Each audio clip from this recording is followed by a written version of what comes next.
மகாமேன்மையும் அருமையுமான வாக்குத்தத்தங்கள் 138.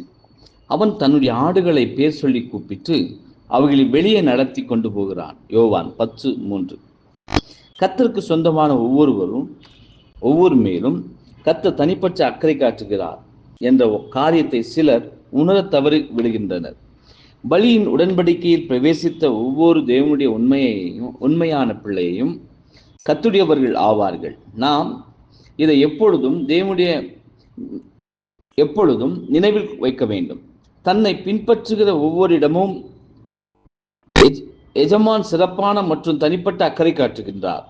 அவர் தன்னை மெய்ப்பன் என்று கூறி சொல்வது என்னவென்றால், அவர் தன்னுடைய ஆடுகளை பெயர் சொல்லி கூப்பிட்டு அவைகளை வெளியே நடத்தி கொண்டு போகிறார்.